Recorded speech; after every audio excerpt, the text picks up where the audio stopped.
All right, well, we are waiting for a hospital briefing on Congressman Gabrielle Giffords' condition a little while from now. At the last update, she is in critical condition. And by many accounts, it is a miracle that she survived being shot in the head at point-blank range. And we know that there was an entrance and an exit wound as a result of this shooting. Joining me now is Dr. Jeffrey Brown. He is a neurosurgeon with some very good insights on how all of this would be treated. Doctor, welcome. Good to have you here this morning. Thank you, Martha. So basically, the surgery that she had yesterday, you say, is an effort to sort of limit the damage, to get fragments out, to get the bullet out. But this bullet passed all the way through. Go ahead. The purpose, first of all, let me offer my prayer for her recovery. I'm pleased to be here to give you information. We know 4 hard facts. She was following commands before surgery. The bullet only injured one side of the brain. She had surgery, and she's alive and on a ventilator under sedation now. What we need to know, what we hope to learn, is what exactly was her examination before the surgery. There's a coma scale. 15 is a perfect score, 3 is a very bad score. We hope for the highest score. That's a better prognosis for there. We want to know what part of the brain was injured and what exactly was done during the surgery, and we want to know what the plan is afterwards. You point out that she's under sedation. There was a bit of miscommunication about whether or not she was in an induced coma or under sedation, but now what we're hearing is that she's under sedation. It seems to me that that's a good sign in and of itself. Yes, induced coma is a later stage. It's what we do when there's such severe swelling that we are at the last resort of what we can do to reduce the swelling. Sedation is routine, induced coma is not. So what's the process now in terms of, I know you said that they'll be continuing to drain the fluids and to monitor the brain. How long do you think it would take to get a second sort of assessment on damage? Well, what is likely happening is that at certain moments during the day, they will allow the sedation to wear off and then re-examine her, then put her back under sedation.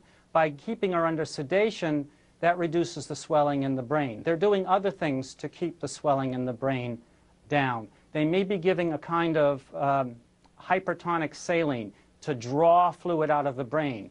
They may be actually allowing spinal fluid to drain out of the brain. All that reduces the mass that's inside that box, which is the skull, to keep the brain from swelling. Swelling is dangerous because it injures brain tissue. Sure. Lower swelling means less further injury to the brain tissue. Yeah.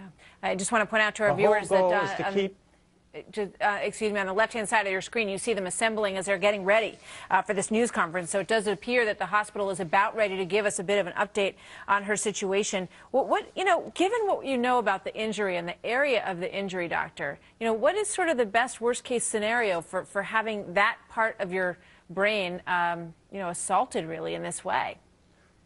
We don't know exactly what part of the brain was injured. All we know for a fact is that only one side was injured. That's important because if a bullet traverses the center of your brain, it goes through the vital signs site of consciousness, the brainstem, or the thalamus, which is the switching center of the brain. When those are injured, that's devastating. It appears that that's not so, so that's a good sign. We don't really know anything more at this point, and we hope to learn in a few minutes what her condition is after the surgery. How long would you expect, this process of sedation and draining that area to go on? The next 72 hours are very important. If I punch you in the nose, or someone else does, your nose will swell over the next 3 days. And that peak of swelling doesn't happen right away. So this is just the beginning of the treatment of that swelling, and it will go on for several days at least.